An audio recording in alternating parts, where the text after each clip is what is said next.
ஏழை எளிய தமிழகத்தின் ஏழை எளிய மக்களுக்கு துயரங்கள் தீர்க்க தான் ஒரு ஆட்சிக்கு இங்கே அரசியலுக்கு வர்றாரு.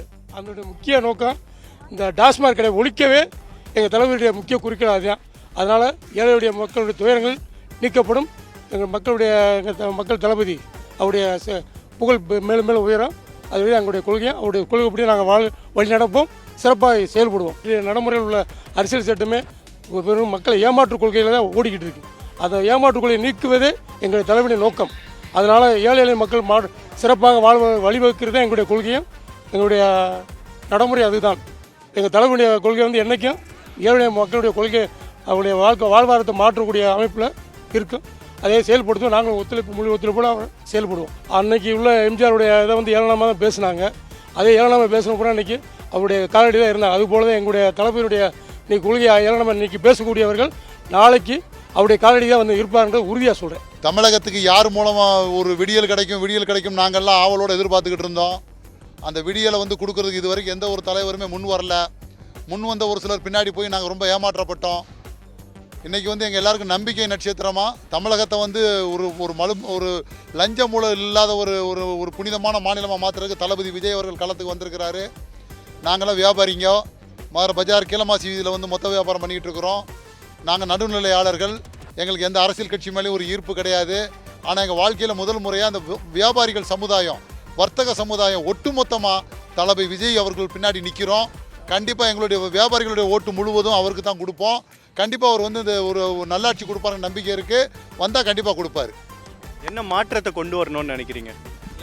இல்லை உச்சிலேருந்து உள்ளங்கால் வரைக்கும் தமிழகத்தில் எல்லாத்தையுமே மாற்றணுங்க. எதை மாற்றாமல் இருக்க வேண்டியது இருக்குது சொல்கிறீங்க? எல்லாமே மாற்ற வேண்டியது இருக்குது. சிஸ்டம் பூரா கம்ப்ளீட்டாக ஸ்பெயிலர் ஆகி கிடக்கு. இது மாற்ற வேண்டாம்னு சொல்கிறதுக்கு ஏதாவது ஒன்று நீங்கள் சொல்லுங்கள் பார்க்கலாம். பிறப்புலேருந்து இறப்பு வரைக்கும் பெர்த் சர்டிஃபிகேட் வாங்குறதுக்கு லஞ்சம் கொடுக்கணும், டெத் சர்டிஃபிகேட் வாங்குறதுக்கு லஞ்சம் கொடுக்கணும். இதுக்கு மேலே வேறு என்ன இருக்குது ஒரு நாட்டில்? இதை எல்லாமே மாறணும்னு சொன்னால் அண்ணன் தளபதி விஜய் அவர்கள் முதல்வரை உட்காரணும். இந்த மாநாடு நடக்கிறதுக்காக ஏதாவது தடைகள் ஏற்பட்டுச்சா, இல்லை ஏதாவது இது நடக்கக்கூடாது அப்படின்ற மாதிரி ஏதாவது விஷயங்கள் நடந்ததா உங்களை பொறுத்தவரை?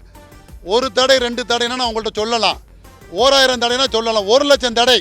ஒரு சின்ன உதாரணம் சொல்கிறேன்.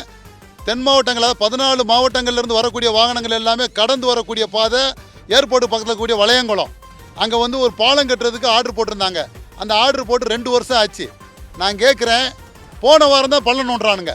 எங்கள் 4வே ட்ரக்கை பூராமே தோண்டி போன வாரம் தான் தோண்டுறாங்க பள்ளமே. ஏதோ ஒரு வாரம் கழித்து தோண்டக்கூடாதா? 2 வருஷம் ஆச்சுல ஆர்டர் வாங்கி. இப்போ ஏன் நீங்கள் இந்த இடையூறு பண்ணுறீங்க? போய் பாருங்கள், ஜேசிபி அதுமா நடு ரோட்டில் நிற்கிது. அவங்களுடைய நோக்கம் என்ன? தென் மாவட்டங்கள்லேருந்து வரக்கூடிய வாகனங்கள் எல்லாமே ஸ்தம்பிச்சு போய் நிற்கணும். எங்கே வரைக்கும் நிற்கணும்? இந்த ரோடை அவங்க பிளாக் பண்ணுறதுனால மேலூர் வரைக்கும் 40 கிலோமீட்டருக்கு வாகனம் நிற்கும். இந்த பக்கம் சிவகங்கை வரைக்கும் வாகனம் நிற்கும். இந்த பக்கம் ராஜபாளையம் வரைக்கும் வாகனம் நிற்கும். தளபதியுடைய தொண்டர்களுக்கும் தளபதியோட ரசிகர்களுக்கும் பொதுமக்களுக்கும் துயரமும் தொல்லையும் கொடுக்குறதா இன்றைக்கி இருக்கக்கூடிய ஆட்சியோடைய வேலையாகவே இருக்குது. நீங்கள் எதை போய் இடையூறு தடைன்னு சொல்கிறீங்க?